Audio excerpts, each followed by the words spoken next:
Snow buried the mountains of Denali that night. Near a frozen lake, a tiny German Shepherd puppy lay trapped in the ice, its body trembling, breath fading into the wind. Too small to run, too weak to cry. Not far away, inside a weather-worn cabin, a retired Navy SEAL sat alone beside a dying fire. The war had ended years ago, yet its weight still pressed against his chest. Silence filled the room. Heavy, familiar, unforgiving. Then something cut through it, a sound too fragile to belong to the storm. He stood slowly, heart tightening, and opened the door. Cold rushed in, and so did a life barely holding on. When he opened the door, the cold rushed in. And so did a moment that would change both of their lives forever. Before we begin, let us know where you're watching from. And if this story moves you, hit subscribe so you never miss another story of loyalty, courage, and heart. Your support truly means the world. Snow pressed against the mountains of Denali, heavy and unrelenting. The kind of cold that did not howl or rage, but waited. Patient, absolute, unforgiving. Out here, winter did not threaten. It simply existed. Inside a small wooden cabin buried beneath drifting white, Ethan Cole sat alone beside a dying fire. At 35, he still carried the physical shape of a soldier. Broad shoulders, disciplined posture, hands that never fully relaxed. His dark hair was cropped short out of habit, streaked faintly with gray that had arrived too early. A trimmed beard framed a face marked not by age, but by things that refused to loosen their grip. The cabin was simple.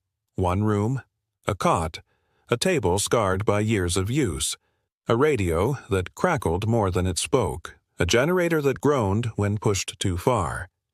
Everything inside existed for survival, not comfort. The place had once belonged to an old park ranger who worked the outer edges of Denali. Ethan had met him through a veteran support program after leaving the service. They never spoke much. Men like them rarely did. But before the ranger died during a brutal winter storm, he left the cabin to Ethan with a single sentence written on a folded note. "If you ever need a place where no one asks questions, this is it." That was why Ethan came. The cold here didn't pity him. It didn't ask what he'd done or what he carried. It simply demanded honesty. Every breath, every step. And honesty was something Ethan could survive. The past followed him anyway. Years earlier, during a mission buried deep in hostile terrain, he had made a decision no one else wanted to make. Silence was survival. Movement meant death. A military working dog had been badly injured, whimpering softly in the dark. Calling for help would have exposed the entire team. Ethan held the line. The mission succeeded. The dog didn't. On paper, the decision was correct. Inside his chest, it never stopped bleeding. Afterward, he returned home wearing medals that felt heavier than any pack he had ever carried. His wife tried to reach him. Gentle hands, patient voice. But he lived behind a wall she couldn't climb. One night, she finally said what neither of them could escape. "You came back," she whispered, "but you didn't come back to me." She left quietly. He didn't stop her. That was when he came north, and the fire crackled low as Ethan sat on the edge of the cot, staring into its fading glow. Outside, the storm pressed against the cabin walls, snow whispering across the roof. The sound was familiar, almost comforting. Then something else slipped through it, a sound too small to belong to the wind. Ethan lifted his head. It came again, thin, broken, uneven. Not a branch, not shifting ice, something alive and failing. He stood slowly, every instinct sharpening. Years of training taught him how to listen beneath chaos. The sound came from outside, close enough to matter. He moved toward the door and rested his palm against the cold wood. The storm raged beyond it, swallowing the world in white. Stepping out now meant risk, disorientation, hypothermia. One wrong move, and there would be no second chance. But the sound came again, weaker this time. A memory flickered. Dark fur, labored breaths, eyes that trusted him even as life slipped away. Ethan closed his eyes once. Then he reached for his jacket, fastened the straps with practiced precision, looped a rope around his waist, and secured a flashlight to his shoulder. His movements were calm, methodical, the kind born not of fear, but experience. He paused at the door, not because he was afraid, but because he understood what walking through it might cost, and still he opened it. Cold rushed in like a living thing, swallowing the warmth behind him. Snow whipped across his face as he stepped forward, disappearing into the white. He thought he was stepping out to save one fragile life. He had no way of knowing how many would be saved because of it. The storm swallowed sound as soon as Ethan stepped beyond the cabin door. Snow moved sideways, stinging his face, blurring the world into shifting shades of white and shadow. The beam of his flashlight cut a narrow path through the chaos, revealing only fragments of ground before vanishing again. He did not rush. Running in conditions like this meant panic, and panic killed faster than the cold. Ethan moved with controlled precision, knees slightly bent, boots landing heel to toe to spread his weight. Each step was measured, each breath deliberate. He counted them silently, the way he had once done in combat zones where panic waited just beyond the edge of sound.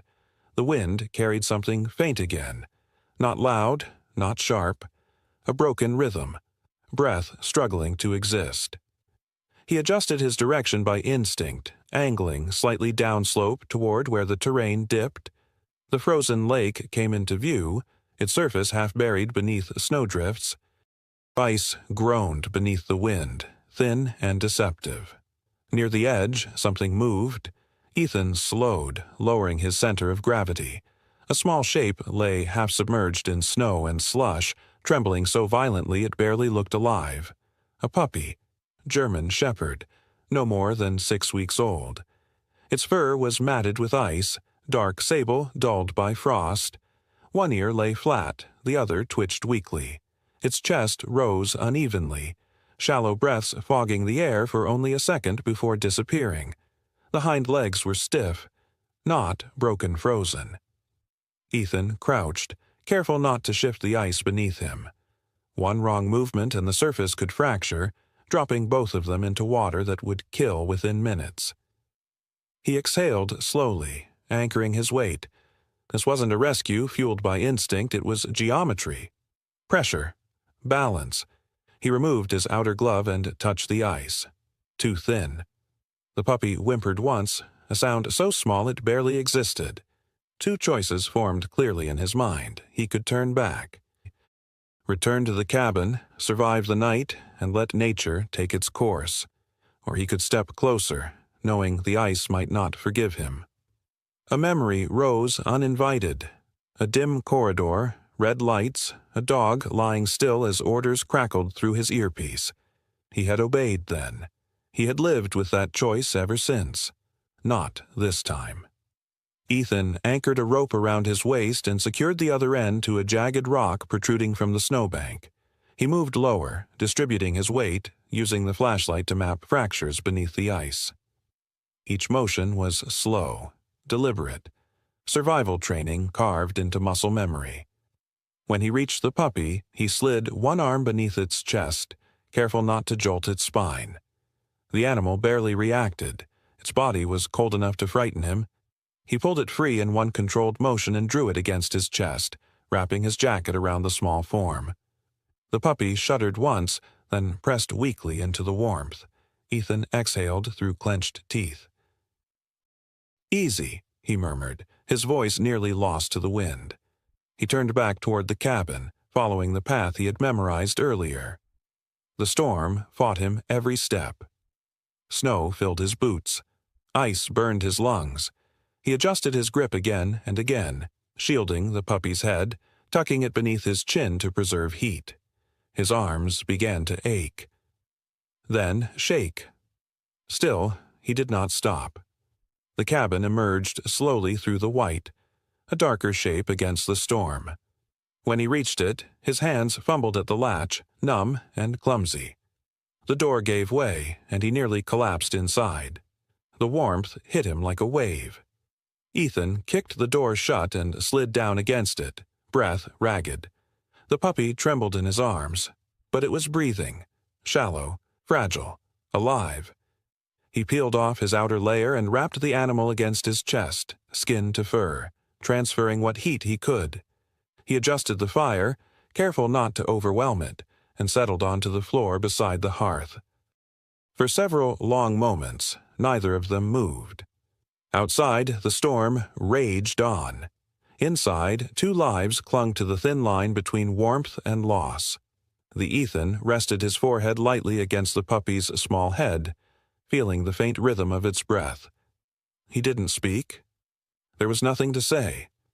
The cabin held them in its quiet, and for the first time in years, the silence did not feel empty. The cabin felt smaller with another heartbeat inside it. Ethan shut the door with his shoulder, sealing out the storm. The wind clawed once more at the wood before retreating into the night. Inside, the air smelled of smoke, wet fabric, and something fragile clinging to life. He moved with quiet efficiency. The cabin was simple, but ordered. Everything had its place. Fire to the left. Water stored low to prevent freezing. Medical supplies stacked in a tin box beneath the table. Dry rations sealed in canvas. A radio hanging from a nail. Silent, but waiting. Nothing wasted. Nothing careless. He knelt near the fire, careful not to place the puppy too close to the heat. Shock could kill faster than cold if warmth came too suddenly. He peeled away the outer layer of frozen fur, his fingers slow and precise despite the ache in his hands. The puppy was small, no more than 6 weeks old. Its body trembled with shallow effort. The fur along its chest was dark with melted snow. One ear lay flat, the other twitching faintly. Its ribs moved unevenly, but they moved. Alive. Ethan exhaled quietly. He wrapped the pup in a dry cloth, then another, building warmth layer by layer. He sat with his back against the wall, knees bent, and rested the small body against his chest, allowing shared heat to do what machines could not. "Easy," he murmured. "You're all right." His voice sounded rough, unused. Minutes passed. Maybe more. Time lost its shape. He watched carefully, counting breaths, noting the twitch of a paw, the faint rise and fall beneath the cloth. The puppy whimpered once, weak but real. Ethan adjusted his grip, shielding its head from the draft. This was not heroism. This was patience. He remembered another night long ago. Sterile lights, clipped voices, a dog lying too still. Orders had come then. This time, there were no orders, only choice. The puppy's breathing steadied slightly. Ethan reached for a small metal flask and warmed it between his palms before letting a single drop of diluted electrolyte touch the puppy's tongue. It swallowed weakly. Enough. He allowed himself a breath he hadn't realized he'd been holding. Outside, the storm continued its low howl. Inside, something shifted. The cabin no longer felt empty. The puppy stirred again, eyelids fluttering open just a fraction. Its eyes were dark, unfocused, but searching. It made a soft sound, not fear, not pain, something closer to a question. Ethan swallowed. "You're stubborn," he murmured. "That's good." He watched the tiny chest rise and fall. Steady now, fragile but steady. Minutes later, the puppy pressed its head faintly against his chest, seeking warmth without understanding it. Ethan didn't move. His hands, scarred and steady, cradled something that trusted him without knowing why. A strange pressure filled his throat. The cabin had always been a place to hide, a place where nothing was asked of him. But now, something had entered that asked simply to be kept alive. He leaned his head back against the wall and closed his eyes. "Hope," he whispered, the word forming before he could stop it. The puppy's ear twitched. Hope. Not because the world was kind, not because things would be easy, but because something small had chosen to breathe again. The fire cracked softly. The storm pressed on, distant now. Inside the cabin, warmth gathered, not just from the flames, but from something older, quieter, and harder to name. For the first time in years, Ethan felt his chest loosen. Not healed, but open. And that was enough for now. The fire had burned low by the time Ethan realized something was wrong. Hope lay curled against his chest, her small body, usually warm now, trembling in short, uneven bursts. Her breathing had changed. Shallow, irregular, carrying a faint rasp that hadn't been there before. When he touched her chest, the heat felt wrong. Too much. Not warmth, but fever. Ethan stiffened. He had seen this before, not in animals, in men. He shifted her gently, angling her body so her airway stayed open. Her small chest hitched, then stilled for a breath too long. His jaw tightened. "Easy," he whispered, his voice low but steady. "Stay with me." The cabin felt suddenly smaller, the shadows heavier. Outside, the wind still whispered against the walls, but inside, time narrowed to the fragile rise and fall beneath his hands. He moved with practiced calm. Hope was placed on her side, head slightly elevated. He adjusted the blankets, careful not to trap too much heat. Fever was dangerous now. Warmth had to be controlled, not forced. He checked her gums with his thumb. Pale. Not good. Ethan reached for his medical pouch. The same one he had carried for years, even after he stopped needing it. Inside were the remnants of another life, antiseptic wipes, a compact thermometer, electrolyte solution meant for emergencies. Nothing miraculous, nothing excessive. Enough. He worked methodically, eyes never leaving her. A few drops of diluted fluid touched her tongue. She swallowed weakly. He let out a breath he didn't realize he was holding. Then she shuddered. A small sound escaped her throat, sharp, wet, wrong. Ethan reacted instantly, rolling her slightly forward, keeping her airway clear. His hands were steady, but inside his chest, something fractured. Not again. Memories surged uninvited. Cold metal floors, red lights, a dog that had trusted him with its last breath.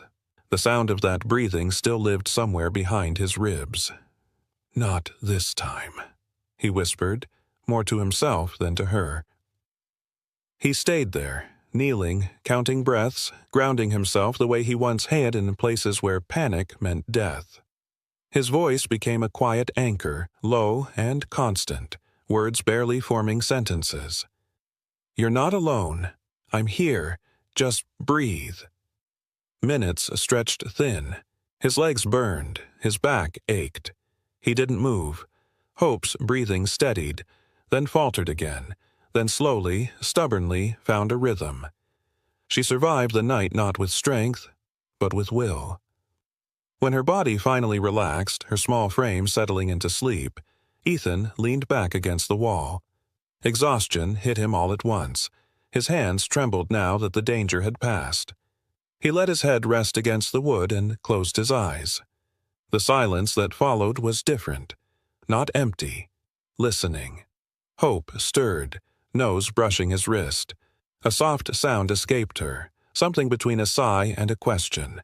Her eyes fluttered open, dark and glassy, searching. Ethan met her gaze. "You're still here," he murmured. Her tail twitched once, barely. But it was enough. Something inside him shifted. Not healed, not whole, but loosened.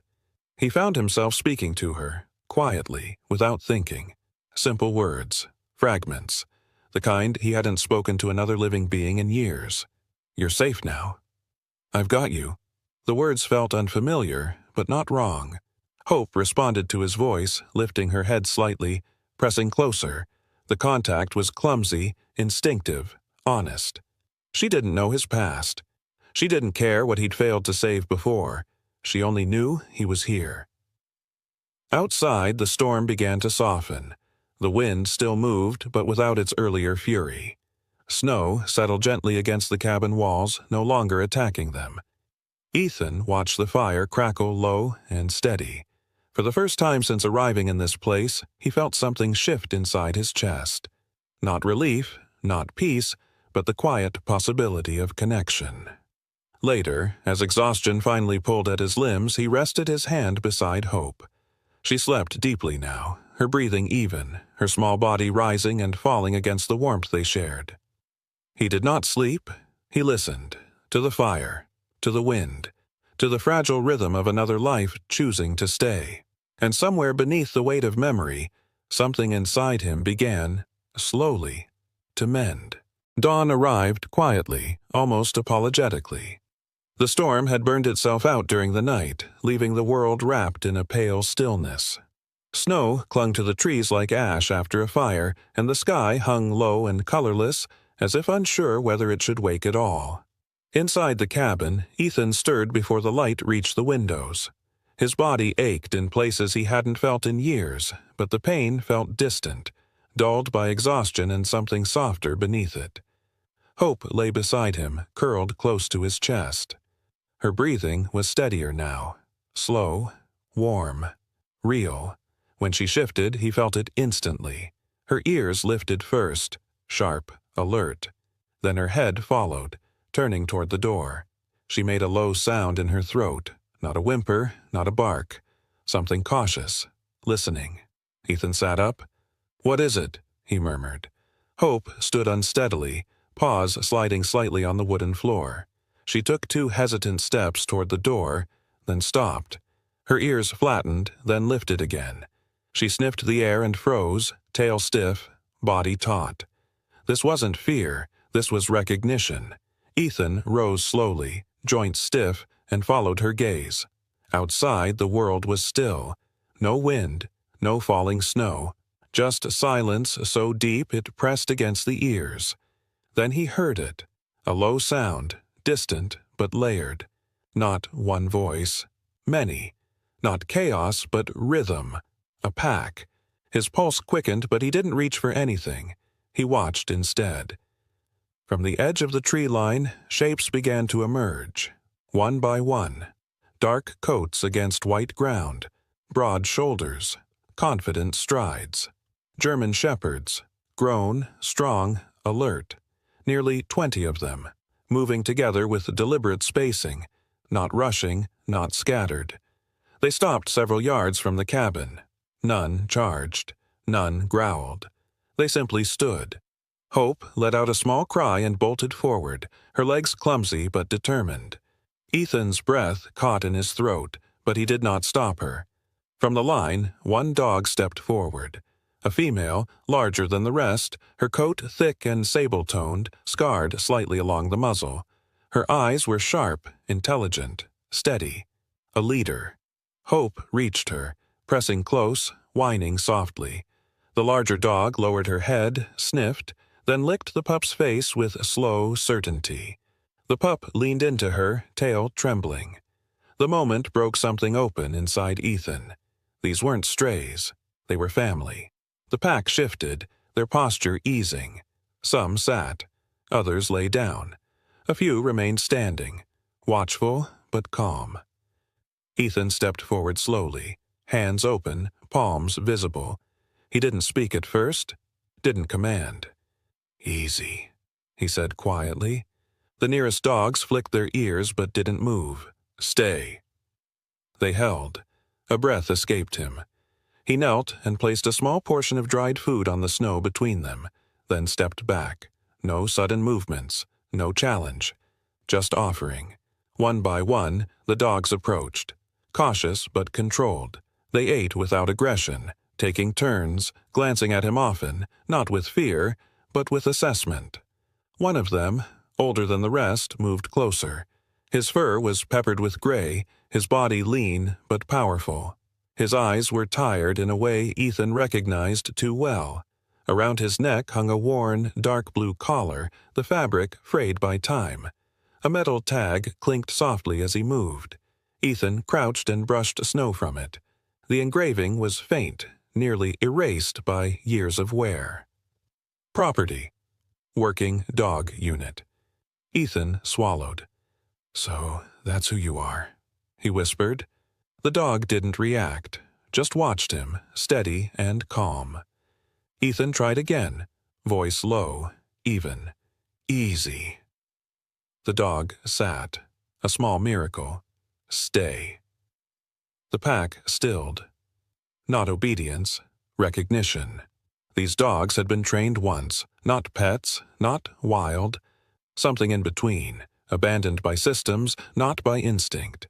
Ethan rose and opened the cabin door wider. Heat spilled outward. He stepped aside. The gesture was clear. One by one, the dogs entered. Slowly, carefully. Some lingered near the doorway, lying down as if guarding it. Others spread out, keeping space between themselves. One remained near Ethan, watching him with quiet intensity. Inside, the cabin felt full, not crowded, alive. Ethan fed them what he could, rationing carefully. He stoked the fire higher, mindful of airflow, of space, of calm. He spoke softly as he moved, not commands, just presence. Hope stayed close to him, occasionally pressing against his leg before returning to the others. For the first time in years, Ethan felt the ache in his chest ease. Not disappear. Ease. These weren't animals looking for rescue, they were survivors. And somehow, in their arrival, they had brought him back into the world he'd been hiding from. Outside, the light strengthened. The storm was gone. In its place stood something fragile, but alive. Trust. The morning came without warning. No storm, no wind, just a pale, fragile light resting over the snow, as if the world itself were holding its breath. Ethan stepped outside the cabin to check the generator. The silence felt wrong. Too still, too heavy. Snow had piled high along the roofline overnight, forming a thick, uneven crown above the wooden beams. He moved carefully, every step measured, listening for the subtle sounds that told him whether the structure was still holding. The generator coughed once, then died. Damn it. He crouched, brushing snow from the casing. Moisture. Ice had crept into the housing during the night. Without heat, the cabin would become a freezer before nightfall. Then it happened. A deep, hollow crack split the air. Ethan looked up just as the roofline gave way. Snow collapsed in a sudden white roar, slamming down with crushing force. The impact knocked him sideways. Pain exploded through his leg as he hit the ground, breath torn from his lungs. The world went white. Then quiet. He lay still, teeth clenched, waiting for the pain to settle enough to understand it. His leg burned, sharp and wrong. He tried to move it. Agony flared. But he was conscious, arms working, fingers still obeyed. Okay, he whispered through his teeth. Before he could move, the air erupted with sound. The dogs. They burst from the cabin in a wave of motion, barking, circling, frantic, but focused. One grabbed his sleeve gently, tugging. Another pressed against his shoulder. A third stood over him, hackles raised, scanning the tree line. They weren't panicking. They were responding. Ethan forced himself to breathe evenly. Easy. Easy, he said, his voice rough but steady. The dog nearest his leg sniffed once, then whined. The pain sharpened as he shifted. Something was wrong. Not broken clean, but damaged enough to make weight impossible. He reached for the med pouch strapped to his belt. Hands shaking, he splinted his leg with a broken slat from the fallen beam, securing it with cord and tape. He injected a minimal dose of pain relief, enough to function, not enough to cloud his mind. Stay sharp, he muttered to himself. The dogs pressed closer as the cold crept in. Two positioned themselves against the wind. Another lay across his legs, sharing warmth. They were thinking. Ethan saw it in their eyes. He tested his weight. Pain flared, but he could shift. Walking, though, walking would kill him. He looked toward the cabin. Snow continued to fall. The generator was silent. The fire would die within hours, and the cold would follow. He exhaled slowly. Staying is death, he whispered. His gaze drifted toward the old sled leaning against the cabin wall. A simple thing. Wooden runners, frayed rope. He swallowed. This might work. The dogs watched him closely, ears forward. I need your help, he said quietly. They didn't move, but they listened. He rigged the sled with practiced hands, tying the ropes low to keep the center of gravity near the snow. He laid himself down carefully, keeping his weight centered. Every movement was deliberate, controlled. He did not look for a leader among them. He watched their rhythm instead. One dog stepped forward naturally, not commanding, not dominant, just aware. Others aligned behind it, spacing themselves with instinctive precision. Ethan nodded. Easy. They moved. Slowly at first, then steadier. The forest passed in broken shadows. Wind rose, then fell. Pain surged through his leg, but he didn't fight it. He let his breath follow the movement of the sled. When it became too much, when darkness edged his vision, the dogs slowed on their own. They stopped, forming a tight circle around him. Two lay against his sides, their warmth pressing through his clothes. One stood facing the wind, body angled like a shield. He lost time then. When he came back, the world was still. The dogs hadn't moved. He swallowed, throat raw. Good, good, he whispered. They waited. The terrain began to rise gradually. His radio crackled faintly. Static, then nothing. Then again, a whisper of signal. He smiled weakly. Almost there. The dogs pulled with renewed effort, careful, steady, never rushing. The snow thinned, the air changed. Then the radio came alive. A faint, broken signal, but real. Ethan closed his eyes. For the first time since the mountain claimed him, he allowed the truth to settle. This time, he wasn't leading. He was being carried, and he trusted them completely. The radio crackled once, then again. Ethan barely had the strength to lift his head, but the sound cut through the fog like a thread of light. Repeat. This is Alaska State Troopers Search and Rescue. Signal received. His fingers tightened weakly around the radio. This is Ethan Cole, he said, voice rough but steady. I'm injured. I'm not alone. I have dogs with me. A lot of them. They're calm. They're trained. Silence stretched, then a measured voice returned. Copy that, Ethan. We're inbound. Stay where you are. Do not approach the aircraft. He let his head fall back into the snow. The dogs reacted immediately to the sound. Ears up, bodies alert. But they didn't panic. They shifted positions instead, forming a loose arc around him. The lead female stepped closer, standing with her shoulder against his side, steady as stone. Minutes passed. Then the sound of rotors cut through the air.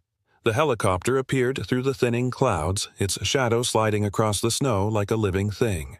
It circled once, then twice, before settling at a cautious distance. The downdraft sent snow spiraling, but the dogs held their ground. Two figures emerged from the aircraft. The first was a woman in her early 40s, tall and athletic, with auburn hair pulled into a tight braid beneath her helmet. Her face was weathered by cold and sun, but her eyes were calm, focused in the way only people who had seen real danger could be. Her name patch read Sarah Klein, Search and Rescue. Beside her came a man broader in frame, his beard flecked with gray, his movements deliberate. Mark Ellison, wildlife control and former canine handler. His posture spoke of patience rather than dominance. They approached slowly, hands visible. Easy, Sarah called out, her voice steady and low. We're not a threat. The dogs watched, alert but unmoving. Ethan lifted his hand slightly. They're trained, he said. They won't rush you. Sarah's gaze flicked briefly to the dogs, then back to Ethan. You did good, keeping them calm. She knelt beside him, assessing his leg with quick, practiced movements. You're lucky. Fracture, maybe ligament damage, but you stayed smart. Mark crouched a few steps away, studying the dogs with open curiosity rather than caution. They're not feral, he murmured. Look at their spacing, their posture. They're used to working together. He noticed the collar on the lead dog and gently brushed away ice. Property. Working dog unit, he read aloud. His brow furrowed. That's old, Real old. They exchanged a glance. "These dogs were part of a private working program," Sarah said quietly. "Search, protection, tracking. A few years back, one of those facilities collapsed after an avalanche. Records went missing. Some dogs were never recovered." Her eyes softened as she looked at the pack. "Guess we just found them." The rescue unfolded slowly, deliberately. No shouting, no rushing. 2 dogs at a time were guided toward the transport sleds. Some resisted at first, circling back toward Ethan, but gentle hands and calm voices eased them forward. Others walked willingly, as if understanding this was not an ending, but a transition. Hope stayed pressed against Ethan until the last possible moment. He stroked her fur gently. "You're going to be okay," he whispered. Her ears flicked, and she nudged his hand before allowing herself to be guided away. Ethan was lifted carefully onto a stretcher. Pain flared, but he welcomed it. It meant he was still here. As the helicopter lifted off, he watched the dogs below, some loaded carefully, others standing patiently beside handlers. None were left behind. Not one. The ride was quiet, no drama, no heroics. Just the steady thrum of blades and the slow return of warmth to his bones. Later, at the field outpost, medics stabilized his leg. It would heal, slowly but fully. Outside, the dogs were examined one by one. Clean. Underfed but strong. Scarred but not broken. Word traveled fast. Not about a heroic seal, but about 20 working dogs who had survived abandonment, winter, and time, and had led a man back from the edge. Organizations called. Veterinarians volunteered. Rescue groups offered placement. Some dogs were adopted within days. Others stayed in Alaska, assigned to search teams or therapeutic roles where calm strength mattered more than obedience. Hope never left Ethan's side. She grew stronger quickly, her steps more confident, her eyes bright with quiet trust. When asked if he wanted to take her, Ethan didn't hesitate. "I think she already decided," he said. Weeks later, as the snow melted into quiet streams, Ethan stood outside the cabin once more. It no longer felt like a place of hiding. It felt like a beginning. He didn't speak of heroism, didn't claim bravery. When asked what saved him, he answered simply, "I wasn't the one who led the way. I just followed those who already knew how to survive." And for the first time in a long while, he wasn't walking alone. There are moments in life when rescue doesn't arrive with sirens or noise. Sometimes it comes quietly, on 4 tired legs, through falling snow, or in the simple act of not walking away when it would have been easier to do so. This story was never just about a man, or even about a group of dogs. It is about how grace often appears when we least expect it. How help sometimes comes not from strength, but from connection. And how even those who feel broken, forgotten, or worn down by life still carry the power to be part of a miracle. Maybe that's the quiet truth woven into this story. We are never as alone as we think we are, and sometimes the ones who save us don't come in the form we expect. If you're watching this today feeling tired, heavy, or unsure of your place in the world, know this: your presence still matters. Your kindness still matters. Your story is not finished yet. Perhaps there is someone near you who needs a small act of care. Or perhaps you are the one who needs to rest and allow grace to reach you. There is no rush, no pressure.